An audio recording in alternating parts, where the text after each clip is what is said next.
Good morning everyone. This is Yogendra Kumar, your English trainer and your English coach. And welcome all of you my YouTube channel Babusar English classes. जी हाँ दोस्तों, स्वागत है आपका इन हमारे YouTube channel में Babusar English classes में। आज मैं आप लोग के सामने एक बेहतर वीडियो लेकर आया हूँ जो कि साइलेंट लेटर से रिलेटेड है। मैंने पहले ही वीडियो में आपको बताया था साइलेंट लेटर्स के बारे में, जो कि फिलहाल मैंने 3 लेटर्स के बारे में बात की थी, बी, सी और डी के बारे में। आज ऐसे इंपॉर्टेंट साइलेंट लेटर्स की बात करने वाला हूं जो कि काफ़ी ज़्यादा इंपॉर्टेंट है और आप लोग को काफ़ी ज़्यादा आप लोग को पढ़ने में या लिखने में काफ़ी ज़्यादा आपको दिक्कत सा महसूस होता था, तो आज अब वो दिक्कत नहीं होगी। आज हम इस वीडियो में इन सारे इंपॉर्टेंट लेटर्स की पोस्टमार्टम करेंगे। आप देखेंगे कि ये सारे लेटर्स किस तरह से काम आते हैं, किस तरह से आपको प्रोनाउंसिएशन को इम्प्रूव करते हैं। तो चलिए हम शुरू करते हैं इस वीडियो को। इससे पहले कि आप हमारे YouTube चैनल पर नए हैं तो सब्सक्राइब कर लीजिएगा और बेल आइकन को प्रेस करना मत भूलिएगा। तो शुरू करते हैं वीडियो बिना समय गंवाए हुए। यहाँ पे देखेंगे हमने कुछ इंपॉर्टेंट साइलेंट लेटर ऑलरेडी पहले से लिख रखा है जो कि एल, के, जी और जी तथा पी है। आज हम इनके बारे में बात करेंगे। काफ़ी ज़्यादा इंपॉर्टेंट होने वाली ये वीडियो, क्योंकि इस वीडियो में ये सारे लेटर्स काफ़ी ज़्यादा इस्तेमाल होते हैं। काफ़ी ज़्यादा इसमें हम लोग को पढ़ने में कठिनाई होती है। बहुत सारे ऐसे बच्चे हैं जिनका प्रोनाउंसिएशन अच्छा नहीं होता, इनकरेक्ट बातें करते हैं। तो आज के बाद इस वीडियो को देखने के बाद आप लोग के अंदर ये जो इनकरेक्ट जो प्रोनाउंसिएशन जो कर पा रहे हैं वो नहीं कर पाएंगे। भरोसा दिलाता हूँ कि आप इस वीडियो को देखने के बाद काफ़ी ज़्यादा आपके अंदर इम्प्रूवमेंट आएगी। तो देखते हैं, पहला लेटर की मैं बात करूँगा वो है एल। एल कहाँ पे साइलेंट होता है, किस प्रकार से साइलेंट होता है, उसके बारे में हम जानेंगे। यहाँ पे मैंने ऑलरेडी पहले से लिख रखा है, मेंशन कर रखा है ऑन स्क्रीन पे, बोर्ड पे देख रहे हैं कि एल जो है एम, एफ, के, डी के पूर्व। जी हाँ, एल जो है प्राय अक्सर साइलेंट कब होता है, अगर इससे पहले एम, एफ, के, डी के पहले अगर एल दे रखा हो तो वहां पे एल साइलेंट हो जाएगा। जी हाँ, जैसे मैं एग्जांपल ऑलरेडी पहले से ले रखा हूँ। यहाँ पे देखिए, यहाँ पे है BALM, लेकिन काफी ज्यादा बच्चे इसको बाल में पढ़ देते हैं या कुछ लोग बालम भी बोल देते हैं। तो ये बालम पिया नहीं है, ये सिंपल सा बॉम है। इसको हम बॉम पढ़ते हैं क्योंकि एम से पहले आया हुआ है। मैंने पहले ही ऑलरेडी ऊपर मेंशन किया हुआ है कि अगर एम या एफ, के, डी के अगर पहले अगर एल आ जाए तो वहां पे क्या होगा, एल हमारा साइलेंट हो जाएगा। अब हम यहाँ से हिंदी उच्चारण के अनुसार हम यहाँ पे अगर इसको देखेंगे तो सिंपल सा तरीके में यहाँ बा और म बाम आ रहा है, जो कि इसका मतलब होता है मरहम यानी मलहम। कुछ लोग मलहम इसको बोलते हैं। तो ये यहाँ पे एम से पहले पूर्व आया है एल, इसलिए यहाँ पे एल साइलेंट हो जाएगा। इस प्रकार से हम इसको क्या पढ़ेंगे, बॉम पढ़ेंगे, ना कि बाल पढ़ेंगे। ठीक है, नेक्स्ट एग्जाम्पल है यहाँ पे सी एल। यहाँ पे देखिए एम से पूर्व आया हुआ है। मैं यहाँ पे एम से पहले 3 एग्जाम्पल ले रखा है ऑलरेडी। 3 एग्जाम्पल में आपको कंफर्म हो जाएगा कि अगर एम से पहले अगर एल आए तो एल साइलेंट होगा। इस तरह से CALM है, यहाँ से पढ़ेंगे का और वहाँ का पढ़ेंगे, क्योंकि यहाँ पे एल बिल्कुल नहीं होगा, एल साइलेंट हो जाएगा। अब हम देखेंगे इसको क्या हो रहा है। यहाँ पे काम हो रहा है। यहाँ काम का मतलब होता है शांत होना, शांत। जिस तरह से हम बोलते हैं ना गुस्से, थोड़ा सा गुस्से में जब कोई आता है तो उसको हम बोलते हैं ना काम डाउन। तो उस तरह से काम डाउन ये वर्ड है, इसको हम काम बोलेंगे यानी कि शांत।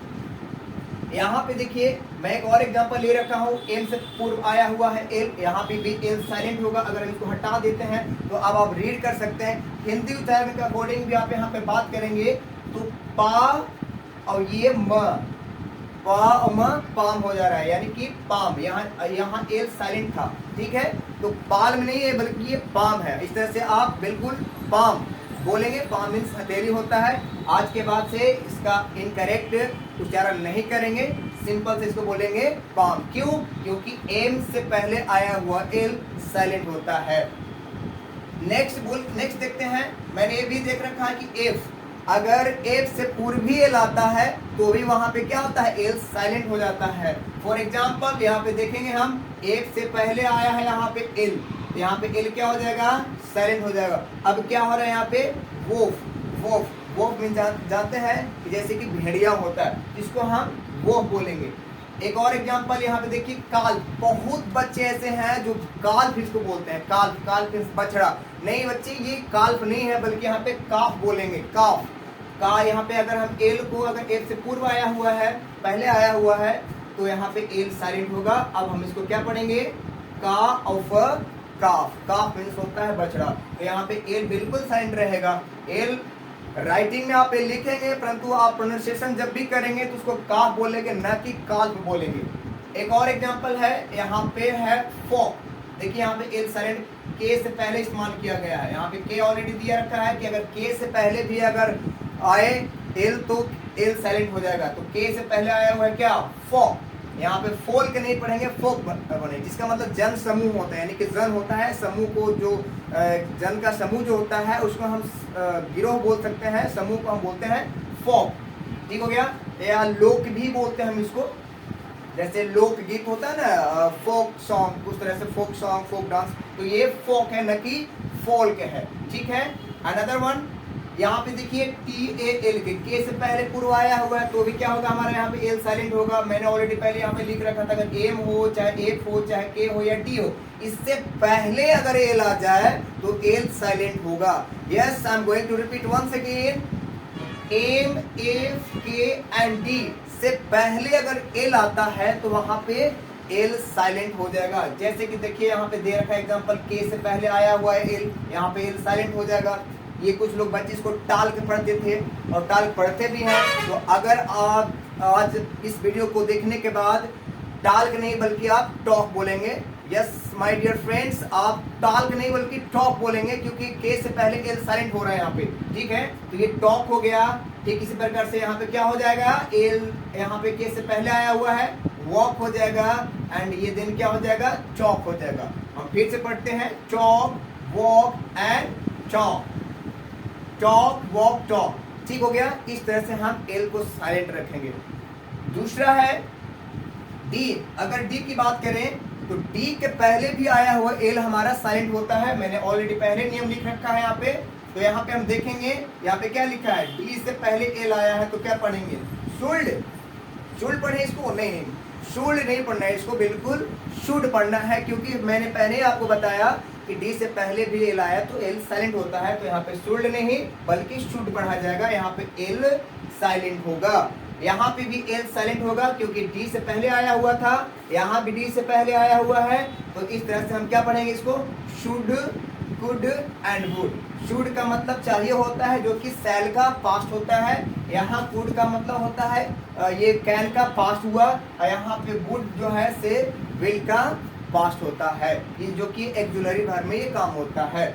आगे हम देखते हैं, एक और है, मैंने एल की बात की, यहाँ पे के की बात करेंगे। के कब साइलेंट होता है, तो के लिखता है कि के जो है से अक्सर एन के पूर्व, यहाँ पे हम लिखेंगे पूर्व। ठीक हो गया, अक्सर एन के पूर्व साइलेंट हो जाता है। अगर जहाँ एन से पहले अगर के दिख जाए तो वहां पे के बिल्कुल साइलेंट होगा, वहां पे के का कोई उच्चारण स्थान नहीं होगा। माय डियर फ्रेंड्स, यहाँ पे देखेंगे के अक्षर एन के पूर्व साइलेंट हो जाता है। जैसे एग्जांपल मैंने दे रखा है, यहाँ पे देखिए कुछ बच्चे इसको क्या पढ़ते हैं, कनाइट, कनाइट पढ़ते हैं इसको। ये कनाइट नहीं हुआ, क्योंकि हमने पहले नियम में बता रहा था कि एन से पहले अगर के आ जाए तो वहां पे क्या हो जाएगा, के साइलेंट होगा। अब इसको पढ़िए क्या हो रहा है, यहाँ पे मैंने के को हटा दिया, यहाँ पे क्या हो रहा है, नाइट हो रहा है, नाइट, यानी कि यहाँ पे के रहेगा तो ये हट जाएगा, यानी कि नाइट हो जाएगा, जिसका मतलब होता है योद्धा, वीर, है ना। इसको हम क्या पढ़ेंगे, नाइट पढ़ेंगे। तो यहाँ पे के साइलेंट हुआ। यहाँ पे देखिए कुछ बच्चे ऐसे भी पढ़ते हैं, जब स्पीकिंग करते हैं, बुक रीडिंग करते हैं, तो वहाँ पे क्या बोलते हैं, कनो बोलते हैं। कुछ बोलते समय क्या बच्चे बोलते हैं, डू यू कनो मी, क्या आप मुझे जानते हैं। तो ये कनो मी नहीं हुआ मेरे दोस्त, यहाँ पे नो हो रहा है, क्योंकि एन से पहले क्या है, के है। एन से पहले अगर के आ रहा है तो वहां पे क्या हो जाएगा, के साइलेंट हो जाएगा। इस तरह से हम क्या बोलेंगे, इसको नो बोलेंगे। नो मीन्स होता है जानना। तो अब हम क्या बोलेंगे, do you know me, yes of course I know you, हाँ मैं आपको बिल्कुल जानता हूं। तो यहाँ पे हम कनो नहीं बल्कि क्या बोलेंगे, नो बोलेंगे। अनदर एग्जाम्पल यहाँ पे लिखा है क्या, कुछ लोग पढ़ेंगे knowledge, knowledge, this is not knowledge, this is only knowledge. यहाँ पे के साइलेंट, नो और लेज। यहाँ पे देखिए एक और लेटर है डी, ये भी यहाँ पे साइलेंट हो रहा है। मैंने पिछले वीडियो में बताया था कि जी से पहले आया हुआ डी भी साइलेंट होता है। तो देखिए जी से पहले डी आया है तो यहाँ पे डी भी साइलेंट होगा, और एन से पहले यहाँ के आया था तो यहाँ के भी साइलेंट। यहाँ दो दो लेटर्स जो है साइलेंट है। तो अब हमने इसे क्या पढ़ना है, नॉलेज, सॉरी यहाँ पे हम क्या बोलेंगे, नॉलेज। कनोलोडगे नहीं बोलेंगे इसको, कुछ बच्चे इसको पढ़ने में काफी ज्यादा उनको दिक्कत सा फील होता है। क्यों दिक्कत होता है? क्योंकि कहीं ना कहीं उनको इसके बारे में पता नहीं था। आज के बाद इस वीडियो को देखने के बाद आप 100% सिक्योर हो जाइएगा और मैं आपको मेक श्योर करवाता हूं कि आप बिल्कुल अब सीधा और करेक्ट इसका प्रोनाउंसिएशन कर पाएंगे, एक अच्छा उच्चारण से बोल पाएंगे और आपका इंग्लिश में फ्लुएंसी काफी ज्यादा आने वाला है। ठीक है, तो इसके बाद आता है जी। तो जी की बात करेंगे, मैं थोड़ा यहाँ पे इसको इरेज कर देना चाहूंगा। अब यहाँ बात करते हैं जी की। जैसा कि आपने एल के बारे में सीखा और जी के बारे में सीखा, ठीक है। एल और के बारे में मैंने ऑलरेडी आपको बता चुका है। जी कब होता है साइलेंट? यहां भी बोलता है कि जी जो है, जी अक्सर एन के पूर्व साइलेंट होता है,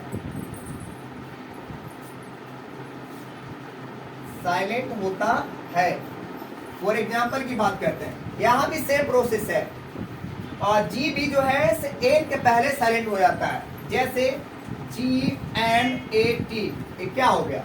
गनेट? ना, दिस इज नॉट गनेट, ये नेट हुआ। नेट का मतलब होता है मच्छर, इसका मतलब होता है मच्छर। अब यहाँ पे कुछ बच्चे इसको पढ़ने में दिक्कत सा उनको फील होगा। क्यों होगा? क्योंकि उनको पता नहीं था कि जी साइलेंट है यहाँ पे। तो यहाँ पे हमने बोला कि एन से पूर्व अगर जी आ जाए तो वहां पे क्या हो जाएगा? जी साइलेंट हो जाएगा और ये पढ़ाएगा यहाँ से नेट। ठीक हो गया? तो इस प्रकार से हम जी को भी साइलेंट रखते हैं। उसके बाद हम क्या बोलते हैं? अब यहाँ पे अब हम बात करें GH की। GH की अगर बात कर लेते हैं तो GH देखिएगा बहुत ही इजी फंडा है, बिल्कुल इजी सा एक कॉन्सेप्ट है। जी अक्सर किसी भी वर्ड के लास्ट में अगर आ जाए, जी, तो वहां पे GH का कोई मतलब नहीं होता है, वो भी वहां पे साइलेंट हो जाता है।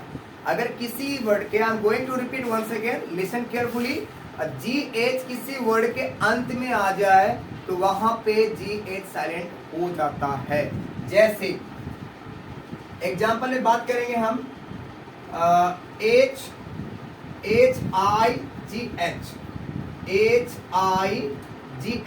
इसको कुछ लोग पढ़ते हैं हाइग।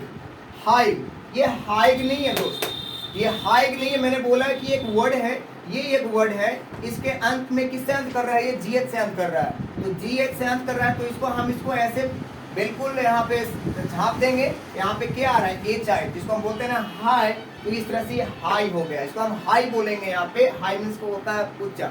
अब जैसे देखिए THROUGH, यहाँ पे देखिए ये भी अंत कर रहा है GH से। ये क्या हो गया? थ्रू हो गया। ये क्या पढ़ेंगे इसको हम? थ्रू हो गया, जिसका मतलब होता है द्वारा, किसी के द्वारा कोई काम करवाना, ये द्वारा होता है। हमने एप्लीकेशन में इसको भी लिखते हैं थ्रू द क्लास टीचर, तो ये थ्रू है ना कि थ्रोग है। ठीक हो गया? कुछ बच्चे अलग अलग तरीके के प्रोनाउंसिएशन कर पाते हैं इसको। तो यहाँ पे GH से भी इंड कर रहा है तो इसको भी हम क्या बोलेंगे? थ्रू बोलेंगे। GH को बिल्कुल साइलेंट रखेंगे। आई होप कि आपको समझ में आ रहा होगा। अगर किसी भी वर्ड के अंत में GH से इंड करे तो वहां पे GH साइलेंट होगा। अगर मेरी वीडियो आपको पसंद आ रहा है, आप समझ पा रहे हैं, तो प्लीज थंब देते जाइए। उसके बाद है P, this is the last one silent letter P। P कब साइलेंट होता है, किस मोड में होता है, ये भी हम सुनेंगे थोड़ा सा। P अक्सर एस तथा एन के पूर्व साइलेंट होता है।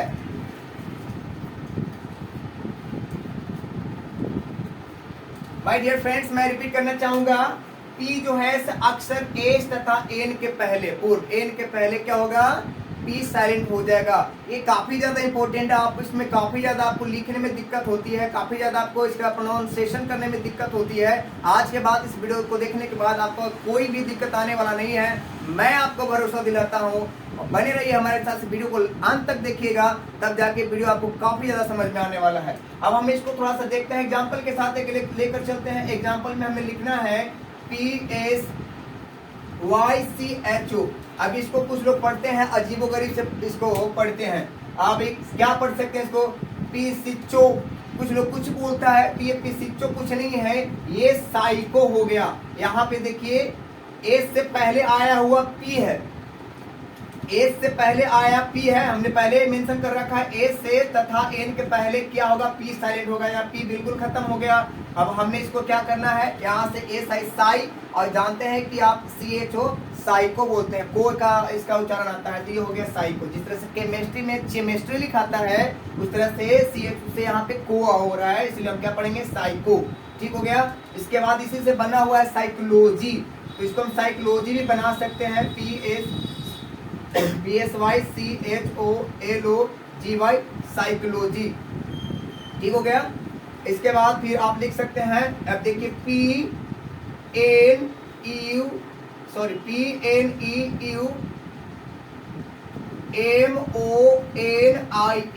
अब कुछ लोग इसको क्या पढ़ेंगे, पिनेयूमोनिया।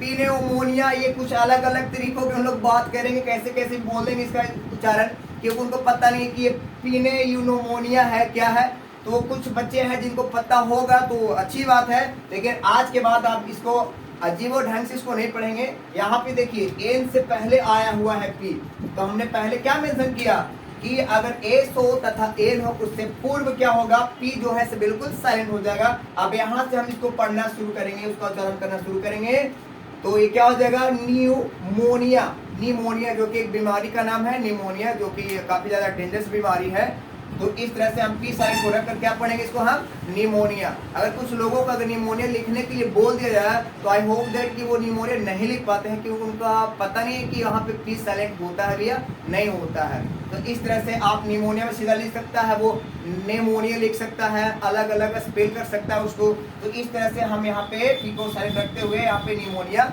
लिख सकते हैं।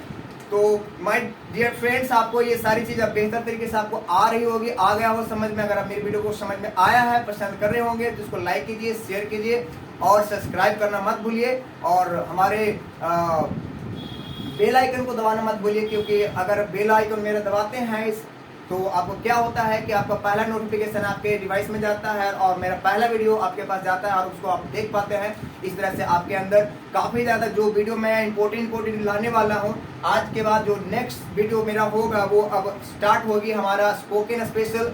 वो स्पेशल स्पोकन का रहेगा, जो कि डे 1, डे 2, डे 3 से ये चलता रहेगा। जब तक कि आपको इंग्लिश नहीं आ जाती है तब तक मैं ये डे बाय डे बनाता रहूँगा, और मैं पूरी गारंटी के साथ आपको एक भरोसा दिलाता हूँ कि आप हमारे इस वीडियो को देखकर आप काफ़ी ज़्यादा इंग्लिश बोलने में एक्सपर्ट होंगे। और मैं आपको चैलेंज करता हूँ कि अगर ये सारी वीडियो अगर आप हमारी देख पाते हैं तो आप डेफिनेटली आप इंग्लिश में बोल पाएंगे, ये मेरा 100% गारंटी है। तो प्लीज़ आप सपोर्ट कीजिए, शेयर कीजिए, सब्सक्राइब कीजिए। Thank you so much.